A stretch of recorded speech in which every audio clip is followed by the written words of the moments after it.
يا أيها الذين آمنوا لا تقولوا راعنا وقولوا انظرنا واسمعوا وللكافرين عذاب أليم۔ اے لوگو جو ایمان لائے ہو، رائنا نہ کہا کرو بلکہ انظر نہ کہو اور توجہ سے بات کو سنو، یہ کافر تو عذاب علیم کے مستحق ہیں۔ اے لوگو جو ایمان لائے ہو۔ اس رکوع اور اس کے بعد والے رکوع میں نبی صلی اللہ علیہ وسلم کی پیروی اختیار کرنے والوں کو ان شرارتوں سے خبردار کیا گیا ہے جو اسلام اور اسلامی جماعت کے خلاف یہودیوں کی طرف سے کی جا رہی تھی۔ ان شبہات کے جوابات دیے گئے ہیں جو یہ لوگ مسلمانوں کے دلوں میں پیدا کرنے کی کوشش کرتے تھے، اور ان خاص نکات پر کلام کیا گیا ہے جو مسلمانوں کے ساتھ یہودیوں کی گفتگو میں زیر بحث آیا کرتے تھے۔ اس موقع پر یہ بات پیش نظر رکھنی چاہیے کہ جب نبی صلی اللہ علیہ وسلم مدینے پہنچے اور ان اطراف میں اسلام کی دعوت پھیلنی شروع ہوئی تو یہودی جگہ جگہ مسلمانوں کو مذہبی بحثوں میں الجھانے کی کوشش کرتے تھے۔ اپنی موشگافیوں اور تشکیکات اور سوال میں سے سوال نکالنے کی بیماری ان سیدھے اور سچے لوگوں کو بھی لگانا چاہتے تھے، اور خود نبی اکرم صلی اللہ علیہ وسلم کی مجلس میں آ کر پرفریب مکارانہ باتیں کر کے اپنی گھٹیا درجے کی ذہنیت کا ثبوت دیا کرتے تھے۔ توجہ سے بات کو سنو۔ یہودی جب حضرت صلی اللہ علیہ وسلم کی مجلس میں آتے تو اپنے سلام اور کلام میں ہر ممکن طریقے سے اپنے دل کا بخار نکالنے کی کوشش کرتے تھے۔ زبانی الفاظ بولتے، زور سے کچھ کہتے اور زیر لب کچھ اور کہہ دیتے، اور ظاہری ادب آداب برقرار رکھتے ہوئے در پردہ آپ کی توہین کرنے میں کوئی دقیقہ اٹھا نہ رکھتے تھے۔ قرآن میں آگے چل کر اس کی متعدد مثالیں بیان کی گئی ہیں۔ یہاں جس خاص لفظ کے استعمال سے مسلمانوں کو روکا گیا ہے یہ ایک ذو معنی لفظ تھا۔ جب حضرت صلی اللہ علیہ وسلم کی گفتگو کے دوران میں یہودیوں کو کبھی یہ کہنے کی ضرورت پیش آتی کہ ٹھہریے ذرا ہمیں یہ بات سمجھ لینے دیجئے تو وہ راعنا کہتے۔ اس لفظ کا ظاہری مفہوم تو یہ تھا کہ ذرا ہماری رعایت کیجئے یا ہماری بات سن لیجئے، مگر اس میں کئی احتمالات اور بھی تھے۔ مثلا عبرانی میں اس سے ملتا جلتا ایک لفظ تھا جس کے معنی تھے سن تو بہرا ہو جائے، اور خود عربی میں اس کے معنی ایک صاحب رعونت اور جاہل و احمق کے بھی تھے، اور گفتگو میں یہ ایسے موقع پر بھی بولا جاتا تھا جب یہ کہنا ہو کہ تم ہماری سنو تو ہم تمہاری سنیں، اور ذرا زبان کو لچکا دے کر راعینا بھی بنا لیا جاتا تھا جس کے معنی اے ہمارے چرواہے کے تھے۔ اس لیے مسلمانوں کو حکم دیا گیا کہ تم اس لفظ کے استعمال سے پرہیز کرو اور اس کے بجائے انظر نہ کہا کرو، یعنی ہماری طرف توجہ فرمائیے یا ذرا ہمیں سمجھ لینے دیجیے۔ پھر فرمایا کہ توجہ سے بات کو سنو، یعنی یہودیوں کو تو بار بار یہ کہنے کی ضرورت اس لیے پیش آتی ہے کہ وہ نبی کی بات پر توجہ نہیں کرتے اور ان کی تقریر کے دوران میں وہ اپنے ہی خیالات میں الجھے رہتے ہیں، مگر تمہیں غور سے نبی کی باتیں سننی چاہیے تاکہ یہ کہنے کی ضرورت ہی نہ پیش آئے۔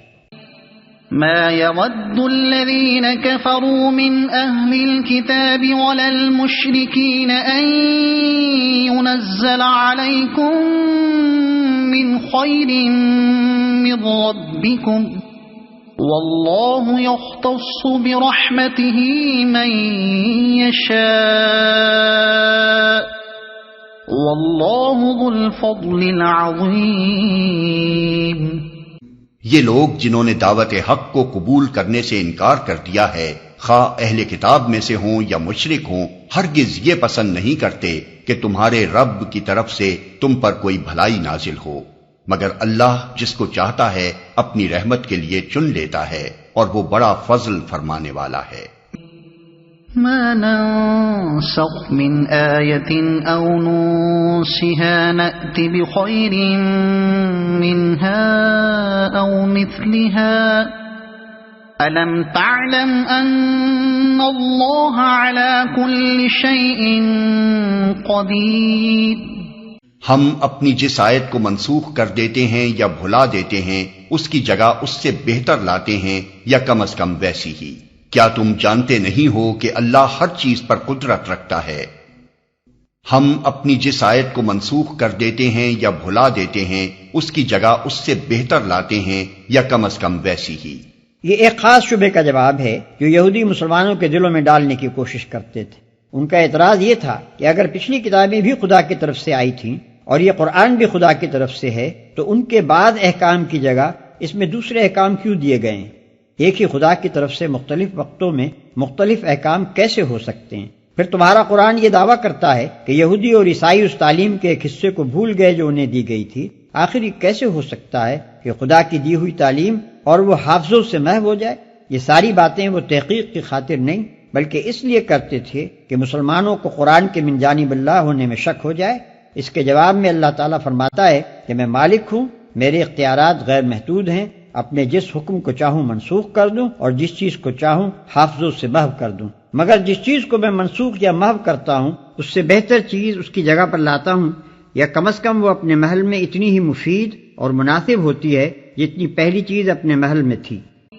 أَلَمْ تَعْلَمْ أَنَّ اللَّهَ لَهُ مُلْكُ السَّمَاوَاتِ وَالْأَرْضِ وَمَا لَكُم مِّن دُونِ اللَّهِ مِن وَلِيٍّ وَلَا نَصِيرٍ۔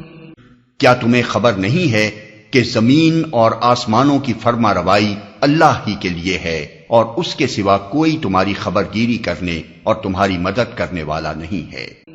أَمْ تُرِيدُونَ أَن تَسْأَلُوا رَسُولَكُمْ كَمَا سُئِلَ مُوسَى مِن قَبْلُ وَمَن يَتَبَدَّلِ الْكُفْرَ بِالْإِيمَانِ فَقَدْ ضَلَّ سَوَاءَ السَّبِيلِ۔ پھر کیا تم اپنے رسول سے اس قسم کے سوالات اور مطالبے کرنا چاہتے ہو جیسے اس سے پہلے موسیٰ سے کیے جا چکے ہیں؟ حالانکہ جس شخص نے ایمان کی روش کو کفر کی روش سے بدل لیا وہ راہ راست سے بھٹک گیا۔ پھر کیا تم اپنے رسول سے اس قسم کے سوالات اور مطالبے کرنا چاہتے ہو جیسے اس سے پہلے موسیٰ سے کیے جا چکے ہیں؟ یہودی منشگافیاں کر کر کے طرح طرح کے سوالات مسلمانوں کے سامنے پیش کرتے تھے اور انہیں اکساتے تھے کہ اپنے نبی سے یہ پوچھو اور یہ پوچھو اور یہ پوچھو۔ اس پر اللہ تعالیٰ مسلمانوں کو متنبہ فرما رہا ہے کہ اس معاملے میں یہودیوں کی روش اختیار کرنے سے بچو۔ اسی چیز پر نبی صلی اللہ علیہ وسلم خود بھی مسلمانوں کو بار بار متنبہ فرمایا کرتے تھے کہ قیل و قال سے اور بال کی کھال نکالنے سے پچھلی امتیں تباہ ہو چکی ہیں، تم اس سے پرہیز کرو۔ جن سوالات کو اللہ اور اس کے رسول نے نہیں چھیڑا ان کی کھوج میں نہ لگو، بس جو حکم تمہیں دیا جاتا ہے اس کی پیروی کرو اور جن امور سے منع کیا جاتا ہے ان سے رک جاؤ۔ دور ازکار باتیں چھوڑ کر کام کی باتوں پر توجہ صرف کرو۔ وَدَّ كَثِيرٌ مِّنْ أَهْلِ الْكِتَابِ لَوْ يَرُدُّونَكُم مِّن بَعْدِ إِيمَانِكُمْ كُفَّارًا حَسَدًا مِّنْ عِندِ أَنفُسِهِم مِّن بَعْدِ مَا تَبَيَّنَ لَهُمُ الْحَقُّ فَاعْفُوا وَاصْفَحُوا حَتَّى يَأْتِيَ اللَّهُ بِأَمْرِهِ إِنَّ اللَّهَ عَلَى كُلِّ شَيْءٍ قَدِيرٌ۔ اہل کتاب میں سے اکثر لوگ یہ چاہتے ہیں کہ کسی طرح تمہیں ایمان سے پھیر کر پھر کفر کی طرف پلٹا لے جائیں، اگرچہ حق ان پر ظاہر ہو چکا ہے، مگر اپنے نفس کے حسد کی بنا پر تمہارے لیے ان کی یہ خواہش ہے۔ اس کے جواب میں تم عفو و درگزر سے کام لو یہاں تک کہ اللہ خود ہی اپنا فیصلہ نافذ کر دے۔ مطمئن رہو کہ اللہ تعالی ہر چیز پر قدرت رکھتا ہے۔ اس کے جواب میں تم عفو و درگزر سے کام لو، یعنی ان کے عناد اور حسد کو دیکھ کر مشتعل نہ ہو، اپنا توازن نہ کھو بیٹھو، ان سے بحثیں اور مناظرے کرنے اور جھگڑنے میں اپنے قیمتی وقت اور اپنے وقار کو ضائع نہ کرو، صبر کے ساتھ دیکھتے رہو کہ اللہ کیا کرتا ہے۔ فضولیات میں اپنی قوتیں صرف کرنے کے بجائے خدا کے ذکر اور بھلائی کے کاموں میں انہیں صرف کرو کہ یہ خدا کے ہاں کام آنے والی چیز ہے نہ کہ وہ۔ وَأَقِيمُوا الصَّلَاةَ وَآتُوا الزَّكَاةَ وَمَا تُقَدِّمُوا لِأَنفُسِكُم مِّنْ خَيْرٍ تَجِدُوهُ عِندَ اللَّهِ إِنَّ اللَّهَ بِمَا تَعْمَلُونَ بَصِيرٌ۔ وَقَالُوا لَن يَدْخُلَ الْجَنَّةَ إِلَّا مَن كَانَ هُودًا أَوْ نَصَارَىٰ تِلْكَ أَمَانِيُّهُمْ قُلْ هَاتُوا بُرْهَانَكُمْ إِن كُنتُمْ صَادِقِينَ۔ بَلَىٰ مَنْ أَسْلَمَ وَجْهَهُ لِلَّهِ وَهُوَ مُحْسِنٌ فَلَهُ أَجْرُهُ عِندَ رَبِّهِ وَلَا خَوْفٌ عَلَيْهِمْ وَلَا هُمْ يَحْزَنُونَ۔ نماز قائم کرو اور زکوٰۃ دو، تم اپنی عاقبت کے لیے جو بھلائی کما کر آگے بھیجو گے اللہ کے ہاں اسے موجود پاؤ گے۔ جو کچھ تم کرتے ہو وہ سب اللہ کی نظر میں ہے۔ ان کا کہنا ہے کہ کوئی شخص جنت میں نہ جائے گا جب تک کہ وہ یہودی نہ ہو یا عیسائیوں کے خیال کے مطابق عیسائی نہ ہو۔